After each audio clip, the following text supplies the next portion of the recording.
So welcome class to our course today.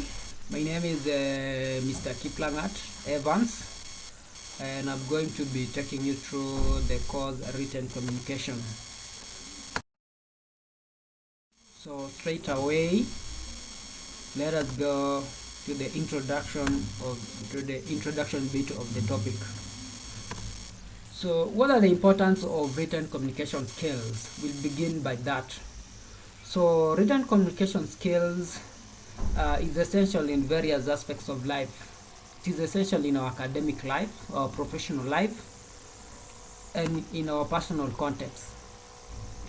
It enables us to express ideas, share information, persuade, and collaborate effectively. It also enables us to contribute to a clearer understanding, efficient exchange of information, and to build personal credibility. It is vital for academic success. It aids us to convey our thoughts, research findings, and arguments effectively.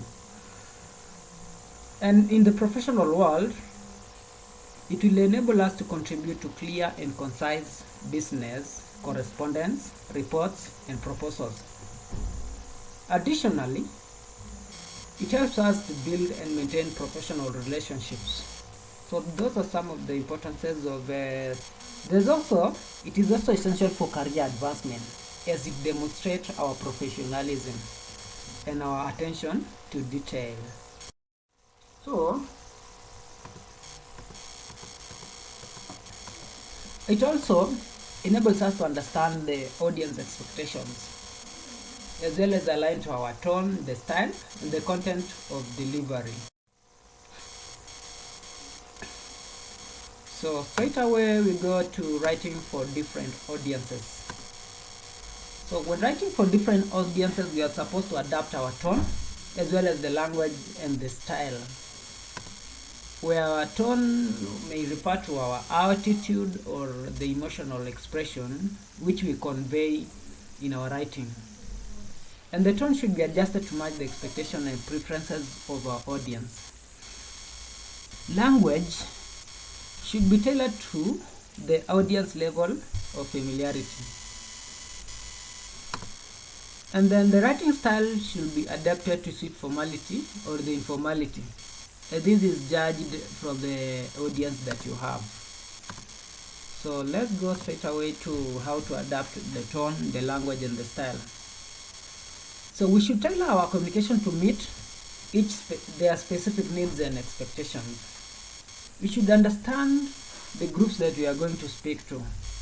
We should know of their needs. We should know of their expectations. And then we should create relevant and engaging content. Additionally, we need to ensure effective communication and connection with readers. So how do we craft clear and concise sentences during our communication process? So we should write clear and concise sentences so as to convey ideas in a straightforward and easily understandable manner. We should also do it to succinctly convey the information without eliminating unnecessary words or phrases. So what are the techniques for clarity and conciseness? So we should be precise, and we should use specific language so as to avoid ambiguity and to ensure clarity in our communication. We should also eliminate redundancies, and this can be done by removing the repetitive words or phrases in our sentences. We should avoid jargon at all costs or technical terms. This may confuse some of the readers. So another method that we should also use to communicate effectively is we are supposed to use active voice and sentence structure. Active voice is used to emphasize the subject performing the action.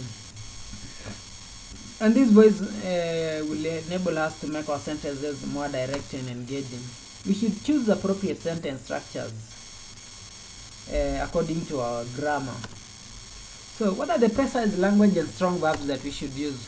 We should utilize the precise language to convey information accurately, and we should avoid fake or general terms.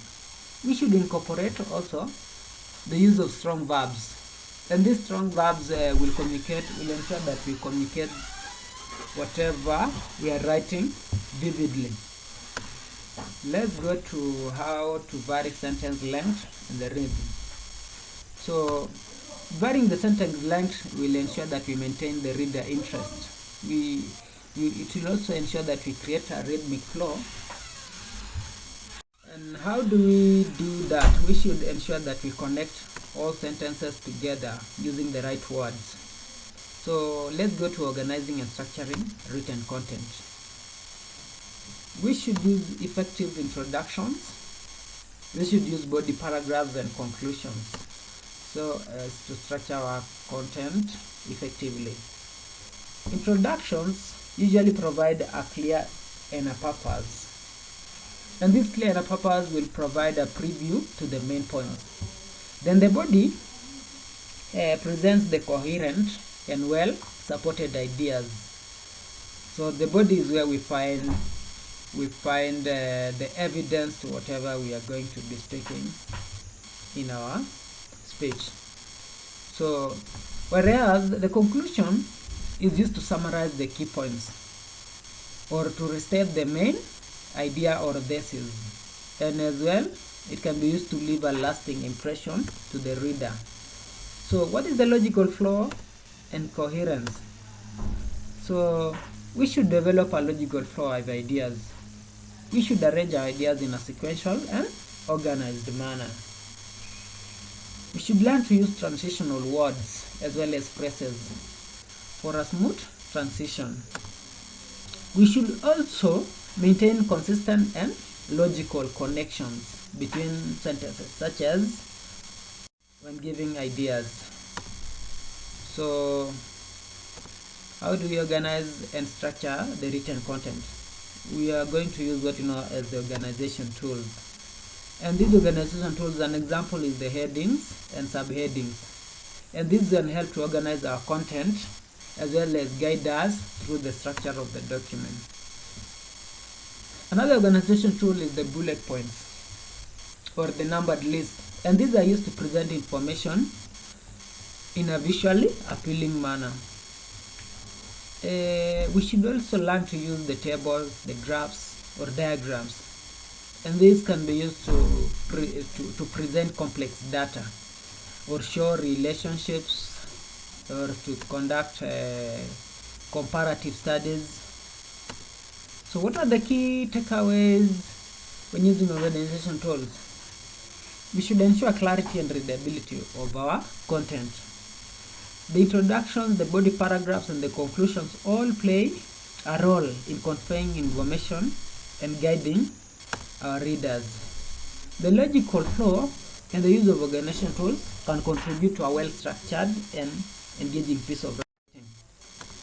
So let's go straight away to the grammar and punctuation.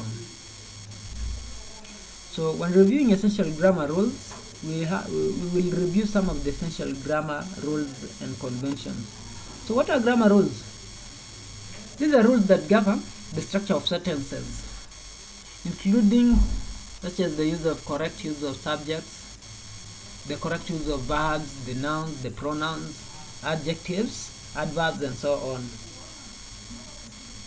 So we must bind ourselves to conventions, and conventions are agreed upon standards for language usage, and these conventions include capitalization, the use of spelling, and the agreement between subjects and verbs. So what is the understanding behind grammatical errors and how to avoid them? Common errors in grammar include subject-verb agreement, we have verb tense consistency, we have pronoun antecedent agreement, and we have the proper use of modifiers. We should ensure that we engage in strategies to avoid errors during our communication or during our writing. And this is done through proofreading of our writing material. We should seek feedback, and we should consult grammar resources. So what about grammar and punctuation? Proper use of punctuation marks and some of the impacts on clarity and meaning. Punctuation marks usually help us to convey the meanings. It usually helps us to also indicate the pauses, and as well it helps us to clarify the sentence structures in our writing. Use of incorrect punctuation usually lead to confusion and can even alter the intended message. So those are some of the proper usage of punctuation marks. So what are some of the key takeaways from this? Grammar rules and conventions are essential for clear and effective written communication. We should also be aware of the common grammatical errors, and we should strive to avoid any mistake whatsoever, so that the quality of our writing is heightened. We should also use the proper use of punctuation marks, and this will contribute to our clarity, our coherence, and it will also guide us in expressing our ideas. So that is it. Thank you for having this great class. See you next time. Those are my references. You can go and read ahead. Until next time, have a nice week.